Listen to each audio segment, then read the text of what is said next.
Prezadíssimos irmãos, muito bom dia e um feliz sábado. Vou ratificar o que disse a nossa irmã, não irei passar a lição, mas sim partilhar.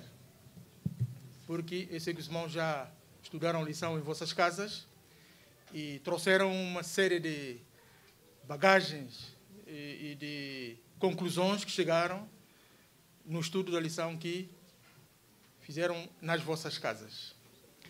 Eu saúdo os nossos queridos irmãos que em suas casas nos acompanham ou em outras paragens deste planeta, desejando a todos um feliz sábado.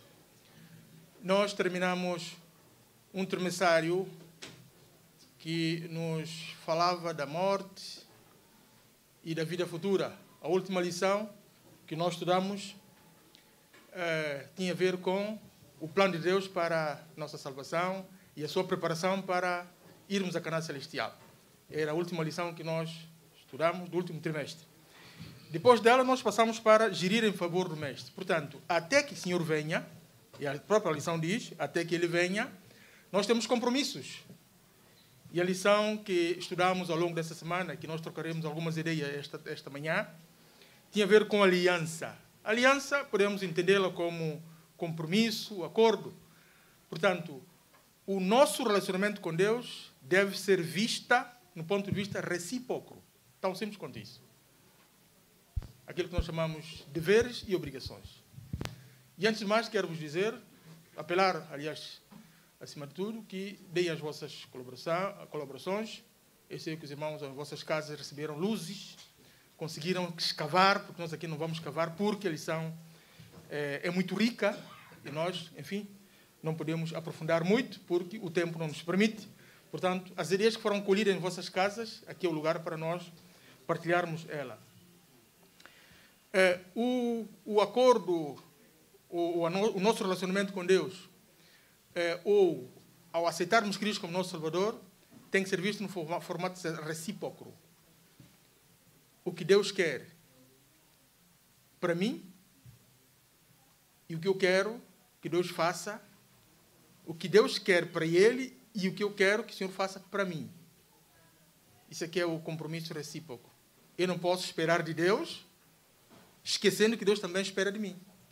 Tão simples quanto isso. Isso aqui é aliança, isso aqui é um acordo. E quando nós fazemos acordos ou alianças, ou quando assumimos compromisso, já se sabe que ambas partes terão que honrar estes compromissos. E o fundamental é a aliança da salvação. Posso fazer uma pergunta aos irmãos? Somos todos filhos de Deus? Sim ou não? Está errado, irmão. Não somos todos filhos de Deus, irmãos. Está certo? Nunca se diz isso. Nós somos todos, sim, criaturas de Deus. Somos todos criaturas de Deus. Todo ser humano existente no planeta é criatura de Deus.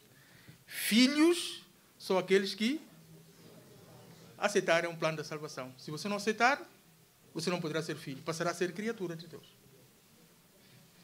E nós que aqui nos encontramos, estamos aqui porque nós aceitamos o plano de Deus para nós. Deixamos de ser criaturas, passamos a ser filhos. Como filhos, temos obrigações ou deveres de obedecer às instruções precisas do nosso Pai Celestial. Tão simples quanto isso. Esta questão da aliança da salvação, alguns advogam se tratar de algo universal. Não está correto. É verdade que o sangue de Cristo tem essa capacidade de salvar a toda a humanidade. Todos os seres existentes no planeta, o sangue de Cristo tem este poder. Mas já sabem que isso não vai ser possível. Por causa de quê, irmãos? Livre arbítrio. A salvação está ao alcance de todo ser humano deste planeta. Todos. Sem exceção. Cor, raça, tribo, nações, línguas e povos. Todo ser humano tem direito à salvação. Mas,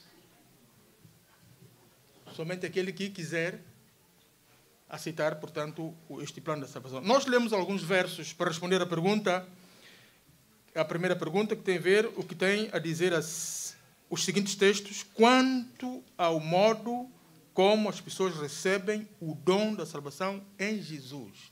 Esta foi a pergunta que nós andamos à volta dela para responder.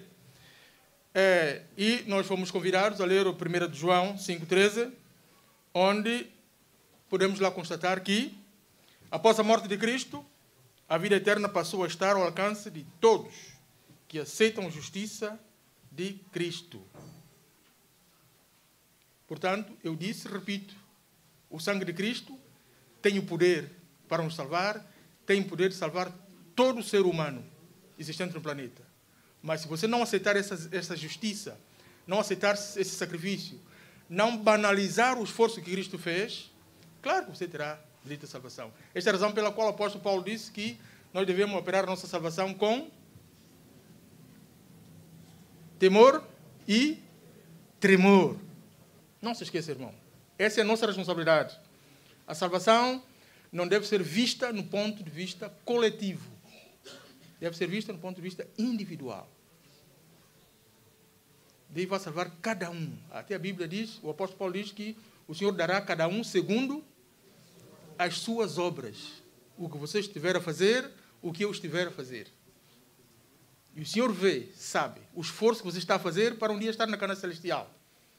Se está a negligenciar, ou está empenhado, isso dependerá de você. Só você e Deus é que sabe. Portanto, o apelo de Cristo é que nós aproveitemos essa oportunidade para nos reconsagrar. Mateus também foi chamado para fazer o ponto da situação relacionado com a aliança da salvação. 10:22 nos foi dito que a perseverança em meio às vicissitudes, porque a Bíblia diz, aquele que preservar até ao fim, este, quando vem pequenos atropelos ou pequenas contendas ou pequenos desafios, quando nós estamos em situações de apuros, quando nós estamos num beco sem saída, automaticamente Satanás manda-nos fazer o quê? Entrar em desespero. E quando você entra em desespero, uma porta aberta para Satanás fazer aquilo que ele quiser. Por isso o Senhor mandou-nos crer e confiar nele. João 26:29 diz que nós temos que crer em Jesus ou aceitar o seu sacrifício como condição única para a salvação. Se você não aceita o sacrifício de Cristo, por mais que você queira advogar que tens acesso à salvação, enganas-te. Porque Jesus é o caminho, a verdade e a vida. Tão simples quanto isso. Não existe nenhum ser, natural ou sobrenatural, que tenha essa capacidade. Cristo é o único. Por quê? Porque derramou o seu sangue para garantir-nos esta salvação. Os irmãos estão à vontade para fazer um pronunciamento. O irmão Josemiel tem a palavra.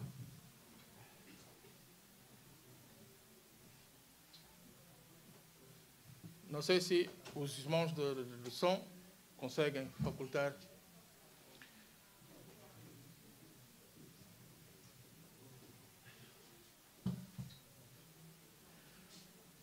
Portanto, podemos avançar. A primeira lição tem a ver com o nosso compromisso com o plano da salvação. Cristo veio a este mundo para garantir-nos a salvação. E está ao alcance de todos esta possibilidade. Se você negligenciar ou ignorar ou não dar importância àquilo que Cristo fez, claro que você não poderá se salvar. Porque, segundo a Bíblia, só existem dois caminhos. O caminho para a morte eterna e o caminho para a vida eterna. Nós estamos aqui porque decidimos seguir o caminho para a vida eterna. E essa vida eterna está centrada no sacrifício vicário de Cristo. Irmão Josemiel, tem a palavra. Bom dia, irmãos. Nós vemos que a lição deixa-nos claro e nós sabemos muito bem que Deus sempre fez aliança com o povo, com nações e com pessoas individuais. E aqui na lição de domingo chamou minha atenção a frase do apóstolo Paulo, não é? Que é uma frase que nós podemos dizer, é o texto, não é? Quando ele diz que eu estou pronto porque eu combati um bom combate, acabei a carreira e guardei a fé. Bom, sabemos que Paulo fez aliança com Deus e viveu a sua vida toda testemunhando de Deus, fazendo aquilo que era a vontade de Deus. Mas esta citação do apóstolo Paulo, sempre houve alguma polêmica à volta dela, porque parece que o apóstolo Paulo está a dizer, por aquilo que eu fiz, eu estou certo desta coroa. Mas a lição nos diz que não é verdade, que Paulo acreditava pela fé, porque ele sempre passou a mensagem e falou que a salvação não é pelas obras, e pelo facto de ele ter nos garantido nos seus escritos que a salvação não é pela obra, mas é pela fé mediante. Então nós vemos que a citação do apóstolo Paulo está certo, porque pela fé ele acreditava que iria receber esta coroa. Assim como nós vivemos, estamos aqui, e pela fé também nós acreditamos que um dia, quando morremos, estaremos prontos para recebermos esta coroa. Muito obrigado, irmão Jesmiel. É bem possível que algumas pessoas poderão dizer que o Paulo fala da meritocracia. O problema do apóstolo Paulo, ou a mensagem que ele quer nos transmitir, é que costuma-se dizer: quem não sabe é como quem não vê. O apóstolo Paulo, ele até usa a tal palavra: eu sei em quem creio. Porque se você é crente, não sabe em quem crê, vai perder seu tempo. Conhecer a Jesus é tudo. Se eu conhecer a Jesus e procurar saber o que é que Ele quer para que eu faça, como condição para herdar a vida eterna, eu não penso duas vezes se não seguir essas instruções. Porque a Bíblia diz: vós sereis meus amigos. E o apóstolo Paulo, como era amigo de Cristo, procurou, portanto, seguir as instruções dadas por Cristo.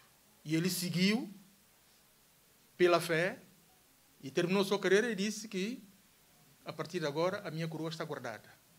Tudo pela fé. As diligências na audição é o que nós seguimos, é a lição de segunda-feira, aliás, fala para nós ouvirmos com diligência. Há várias maneiras de nós ouvirmos. Nós podemos ouvir aquilo que nós chamamos audição negligente ou desinteressado. Eu, quando ouço qualquer coisa, vai depender da importância que eu dou a quem diz ou a quem está a transmitir a mensagem. Porque se eu não valorizar quem transmite a mensagem, para mim essa mensagem está a entrar de um lado e sair do outro. Portanto, ouvir diligentemente significa conhecer a pessoa que está a transmitir, porque uma pessoa, quando transmite a mensagem, se for uma pessoa que não tem qualquer importância, eu ouço, praticamente, é ouvir o vento, de um lado para o outro. Mas se eu souber quem é, eu ouço com atenção. Isso é que é audição diligente. E Cristo faz-nos esse apelo. E nós temos no livro de Deuteronômio, aqui as condições que eu disse inicialmente, que está no formato recíproco. O que Deus quer em mim e o que eu quero que Deus faça como filho seu. São essas duas coisas que nós temos que ter sempre bem presente. Por isso disse que tem a ver no formato recíproco. No livro de Deuteronômio tem uma série de recomendações dadas por Cristo para forjar o nosso relacionamento com Ele. Para forjar o nosso relacionamento com Ele. Quanto tempo eu dedico para estudar a palavra de Deus? Eu e a minha esposa estudamos a lição da escola sabatina. Eu e a minha esposa e a minha família estudamos a meditação. Porque Josué foi categórico quando ele disse: eu e a minha casa serviremos ao Senhor. É essa a razão pela qual eu disse que a salvação é vista não no ponto de vista coletivo, mas do ponto de vista individual. Aquilo que você estiver a fazer em sua casa é que vai condicionar a sua salvação. Se eu em minha casa negligencio o estudo da palavra de Deus, eu estou a me alimentar com o quê? Com vazio, irmão. Não terei força espiritual. Então, o Senhor, com o povo de Israel, estabeleceu estes compromissos. No livro de Deuteronômio 28, 1 a 14, tem uma série de condicionalismos. E eu aqui concluí que grandes bênçãos, portanto, são prometidas ao povo, mas o que têm eles de fazer para as receber? Deus prometeu, não temos dúvidas, mas Ele estabelece condições para você receber as coisas que Ele prometeu.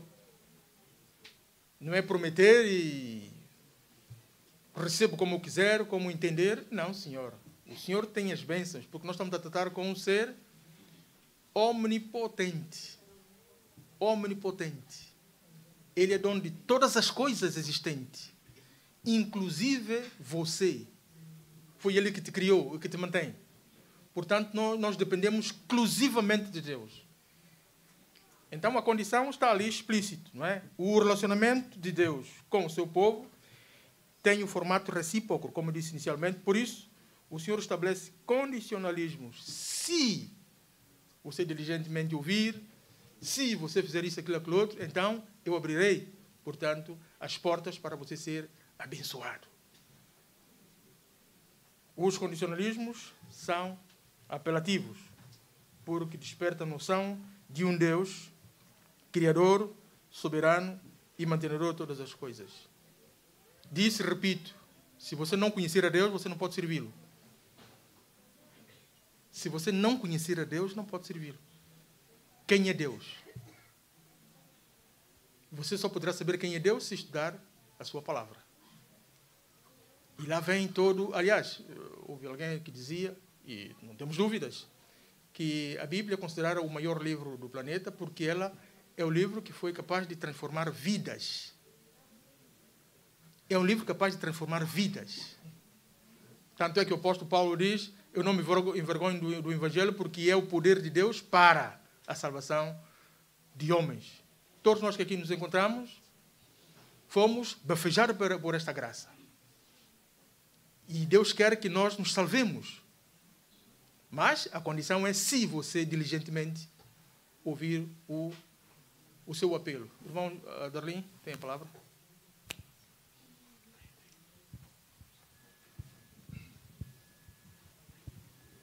Bom dia, irmãos. Feliz sábado. Esta lição é uma lição que fala para cada um de nós essa manhã, porque fala-nos da aliança.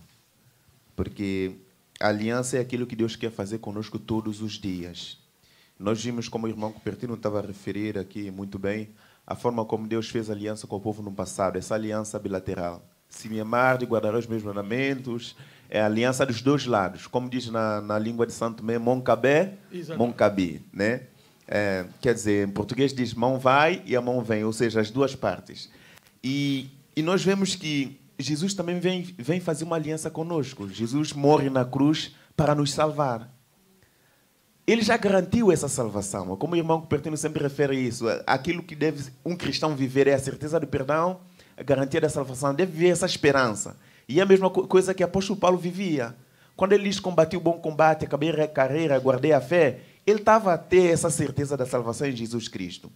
E Jesus nos diz, no livro de Marcos, capítulo 16, versículo 16, ele diz lá o quê? Quem crer e for batizado será salvo, porém quem não crer será condenado. Ou seja, ele já garantiu a salvação. Mas se você não crer, o que é que ele vai fazer? Você tem que fazer a sua parte. Exatamente. Você tem que crer. Ele já garantiu.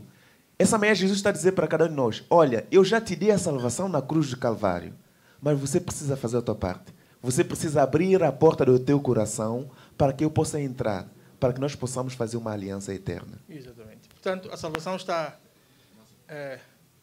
nosso irmão Ismael, nosso Rai. A lição diz ouvir diligentemente. Minha pergunta é, o que significa ouvir diligentemente? A lição, quando fala nos ouvir diligentemente, uma pessoa que ouve diligentemente é uma pessoa eficaz e responsável. Quais são as características dessas pessoas? É ativa, aplicada, zelosa e cuidadosa. Então, quando nós ouvimos alguma coisa, alguma recomendação de Deus, algum chamado, alguma chamada de atenção para a nossa vida, nós devemos ser ativo, aplicado, zeloso e cuidadoso. E muitas vezes nós fazemos o contrário. Permanecemos no pecado, fingimos que não está a acontecer nada na nossa vida, e muitas vezes isso nos custa a nossa vida. E na caminhada do povo para a Terra Prometida, nós vemos que é isso que aconteceu. O povo não soube o que é ouvir diligentemente e não foi cuidadoso em tempo algum, por isso muitas maldições e os 40 anos da volta no deserto. Ok. Nosso irmão Rai.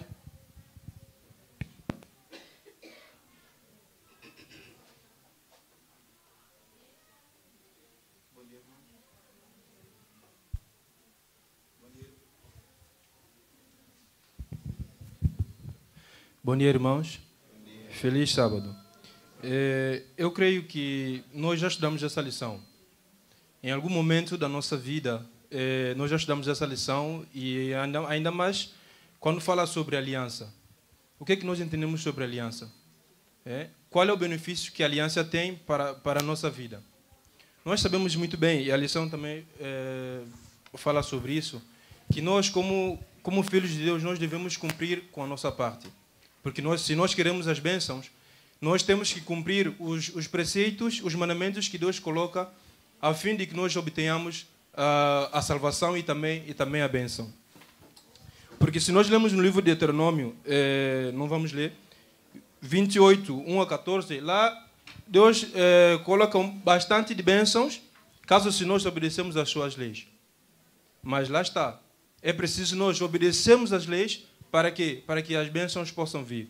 E para finalizar o meu comentário, no livro de Deuteronômio, deixa eu só ver aqui, sim, capítulo 30, verso 18, ele nos diz: os céus e a terra tomo hoje por testemunha contra vós, de que tenho proposto a vida e a morte, a bênção e a maldição.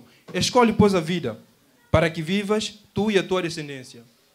Então, nada mais nos resta a não ser escolher, pois, a vida. Deus está clamando, está esperando que nós escolhamos a vida. E então, ser diligentemente, vamos ouvir diligentemente, para que a bênção possa chegar até nós. Nós agradecemos ao nosso irmão Rai. Irmão Fernando, sejam breves.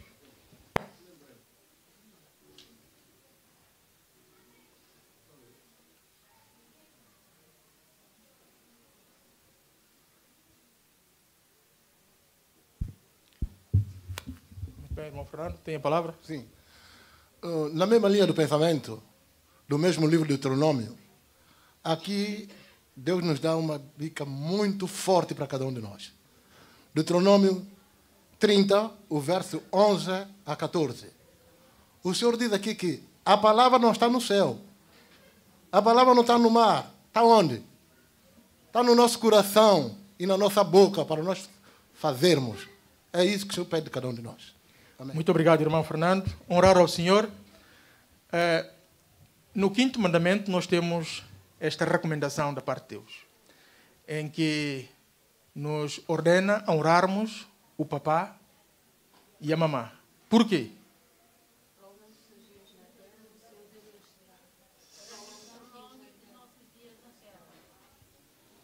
Isso são resultados do cumprimento desta promessa. O que eu estou a perguntar é por que nós temos que honrar o papai e a mamã? Eu não estou a falar do resultado. O resultado é o que o Senhor disse. Se fizermos assim, teremos mais dias a viver nesta terra. Mas eu estou a perguntar por que há este compromisso entre filhos e papás.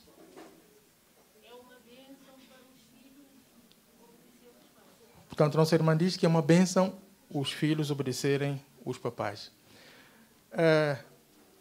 Esta é uma responsabilidade entre filhos e papás, porque só Deus sabe o sacrifício que as mamás e os papás tiveram desde que a criança veio ao mundo até se tornar adulto. Só Deus sabe. Há mães que não conseguem dormir noites por causa do filho. Portanto, os filhos devem obrigação aos pais. Devem obrigação aos pais. Porque eles estão vivos por causa do sacrifício que o papá fez. Passando para aquilo que a lição nos ordena ou nos recomenda, vamos também honrar ao Senhor. Por quê? Porque tudo quanto existe pertence ao Senhor. Nós não temos nada, irmãos. Não é o facto de eu ser rico é que eu tenho garantias em como viverei 150 anos. Portanto, tudo quanto nós temos pertence ao Senhor.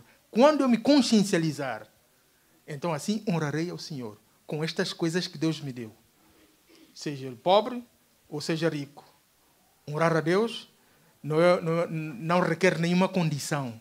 Se eu sou rico, honrarei a Deus fielmente. Se eu sou pobre, viverei acabrunhado. Não, Senhor.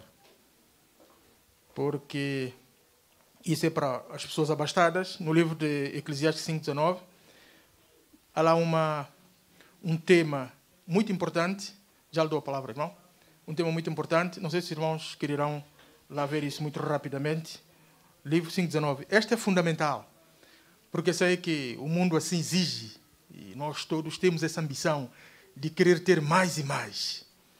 Como se a nossa vida dependesse, portanto, dos bens materiais que nós temos. Enganamos-nos. O que é que diz Eclesiastes 5:19? Alguém que queira partilhar? É muito importante termos em conta esse pequeno pormenor. Porque às vezes nós nos esquecemos desse pormenor. Algum irmão quererá partilhar? 5:19. O que é que ela diz? E quanto ao homem, a quem Deus deu riquezas e fazenda, lhe deu poder para delas comer e tomar sua porção e gozar do seu trabalho. Bons perceberam a mensagem que está ali? Há muitas pessoas que se esforçam para adquirir bens terrenos. Extraordinário, eu sempre digo isso. Fantástico. Mas que vale você adquirir tanta riqueza e depois morrer e deixar essa riqueza? Tem algum sentido? E há pessoas que têm riquezas, inclusive, nem podem usufruir delas, porque estão condicionados por causa de uma doença, ou etc, etc, etc. Portanto, o fundamental é você honrar ao Senhor que te dá, por um lado.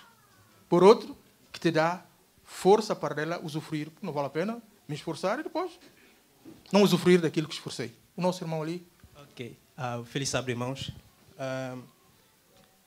Como os irmãos sabem, né, o primeiro trimestre ele está todo incluído sobre mordomia, né? E é muito importante que as lições desse trimestre ele fala primeiramente no início do ano, né? Porque quando nós começamos o ano nós falamos assim, eu vou fazer o plano para fazer isso, vou obter aquilo e aquilo.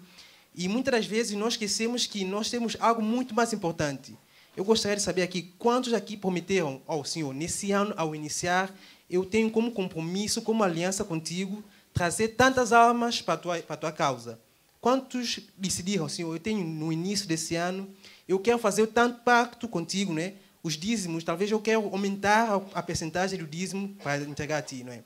E como nós estamos acompanhando, a lição fala sobre a aliança com Deus, né? E diz, se nós formos fiéis com Deus, né? A aliança que Ele tem conosco permanente é de quê? Que nós vamos ter a salvação. Não por nosso mérito, né? Mas pela graça de Deus. Mas a lição também ela vai fundo, né? É necessário que nós seguimos os passos. É necessário que nós honremos a Deus. É necessário que nós também honremos a nossa parte dessa aliança. E é muito fácil, né? Nós começamos a nos pensar, eu quero obter as coisas para mim, para mim, para mim, e depois, se sobrar algum tempo, né? Eu faço para Deus. Mas o convite de Deus para cada um aqui é, primeiramente, faça aliança comigo, comece o ano comigo, e eu vou honrar a minha parte. Muito obrigado, irmão. Contrato do dízimo é a lição que temos para fazer algum comentário. Eu sei que há uma forma, eu posso dizer, errada de interpretação deste verso que nós encontramos em Malaquias 3, 7 a 11. Temos a pergunta, quais são as promessas e as obrigações encontradas nestes versículos. Quando nós lemos esse versículo, a nossa tentação é vê-la apenas no ponto de vista econômico, financeiro. Não é assim, irmãos. Porque a nossa vida não depende apenas de meios econômicos. Há muitas coisas que somos abençoados por Deus e que nem com um valor avultado conseguiríamos obter essas coisas. Portanto, as bênçãos que o Senhor promete ali no livro de Malaquias não é exclusivo ao valor monetário. Mas há muitas bênçãos, por isso o apóstolo Paulo diz, em tudo, dai graça. Devemos ter isso sempre bem presente. Há muitas pessoas, o facto de ser fiel ao dízimo, pensa que assim terá maior quantidade monetária. Não é assim. Há muitas coisas que Deus faz e que nós, por vezes, negligenciamos, que tem a ver com o rol das bênçãos prometidas neste verso. O irmão que pediu a palavra. Bom dia, irmãos. Essa mensagem, essa carta missionária, essa lição do dia é muito importante para cada um de nós. Ora ao Senhor com a tua fazenda e com as primícias de toda a tua renda. Muitas das vezes nós pensamos que orar ao Senhor com a nossa fazenda, tudo que nós temos pertence a Deus. Primeiramente, Deus é quem nos dá, Ele quem nos dá fogo, Ele quem nos dá tudo. Então, e muitas das vezes, aqui na lição está a dizer para nós, contudo, nada deveria estimular-nos mais a confiar em Deus e no seu amor do que a cruz. Quando se percebe que cada um de nós recebeu em Jesus não apenas como nosso Criador, nosso sustentador, mas também como nosso Redentor. Devolver a Deus a premissa de tudo que temos e, na verdade, o mínimo que podemos fazer. Muito então, obrigado, irmãos, se nós pararmos para analisar esse texto que está aqui, nós vemos que aqui nós não viemos com nada. Então, para que nós arrumamos tudo? Se nós estamos parar para analisar o rico, Deus disse como muito difícil o rico entrar no reino do céu, mais fácil um camelo passar pelo fundo de uma agulha. Aonde estará o teu coração? Onde estará o seu tesouro? Aonde estará o seu tesouro? Aí estará o seu coração. Então, nós não devemos deixar isso nos dominar. Então, porque tudo que nós fazemos aqui, Deus é quem nos dá. Muito obrigado, irmão. A última lição tem a ver com... Há uma irmã, depois fazem chegar o micro à nossa irmã ali. A última lição tem a ver com o que nós priorizamos. O livro de Mateus nos adverte para nós buscarmos, em primeiro lugar, o que, irmãos? O reino de Deus e depois estas coisas serão acrescentadas. Mas quando fazemos isso, teremos que fazer com fé. Porque se fizeres isso, e se for destituída de fé, ela não surtirá o efeito que se espera. Porque Deus não falha. Marcos 6, 25 a 33, tem ali a forma como devemos receber a promessa. Por que que Cristo disse, não é a vida mais do que o alimento, neste versículo? Qual seria a resposta?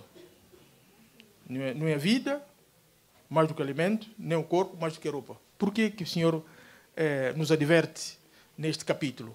Não sei se vão chegar a uma conclusão. Porque o que acaba é a vida. Está certo? O que acaba é a vida. Os alimentos e as vestimentas, elas estão aqui ao nosso favor. Mas o que termina é a vida. Por isso, nós não devemos colocar essas coisas que são, por bem dizer, enquanto o mundo existir, em detrimento da vida que é passageira. Portanto, nós temos que priorizar a nossa salvação. Priorizar o nosso relacionamento. Porque até que Cristo venha, nós temos esses condicionalismos a serem satisfeitos. O irmão... Temos aqui a irmã que quer dar o seu contributo.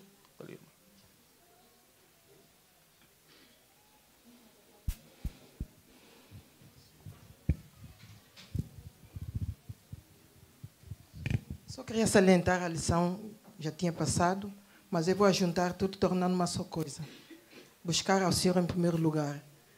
E falou-se também de honrar pai e mãe, honrar a Deus, e também falou-se dos dízimos. Quando nós não assentamos com Deus em primeiro lugar, nós não temos aquele sentimento de honrar pai e mãe e também dar os nossos dízimos. Porque às vezes eu posso dizer assim, eu vou honrar o meu pai e os meus pais para que eu viva muitos dias na terra. E então eu estou a honrar porque eu quero viver muitos dias. Não, eu devo honrar pai e mãe porque eles são dignos de ser honrados. Exatamente. E depois, na minha dedicação em ver eles a ser honrados por mim, então o Senhor encarrega-se de prolongar os meus dias na terra. Muito bem. E também, quanto aos dízimos, eu não dou o dízimo porque é para sobrar, porque eu tenho tantas coisas programadas. Mas eu esqueço-me que ao não dar o dízimo, eu estou a roubar. O Senhor disse, vós me roubais e dizeis, mas eu estou a roubar a mim própria. Antes, segundo a lição de sexta-feira diz, eu, quando não dou os dízimos, eu estou a roubar a mim própria. Porque nós devemos lembrar que nós fomos abençoados para nós orar os nossos pais e nós fomos abençoados a fim de dar os nossos dízimos. E quando nós fazemos, aqui o Senhor encarrega-se de fazer o resto nas nossas vidas. Muito obrigado, irmã. Nós temos o último verso que está em Isaías 26:3 e a pergunta é o que nos é pedido para fazermos para termos a paz de Deus. Irmãos, a paz é de um valor incalculável. Não sei se os irmãos já contabilizaram e conseguem dizer quanto custa a paz. Pode ser que os irmãos aqui tenham essa capacidade de dizer quanto custa. São 50 euros ou 100 euros, eu pago para obter a paz. Alguém consegue? É de valor incalculável. E só Deus pode nos dar a paz, porque Ele disse, deixo-vos. E Ele ainda acrescenta, não vos dou a paz, a semelhança da paz do mundo, mas uma paz que o mundo não conhece. É uma bênção, irmão, nós vivemos a paz. Que Deus nos ajude a cumprir estes requisitos até que o Senhor venha.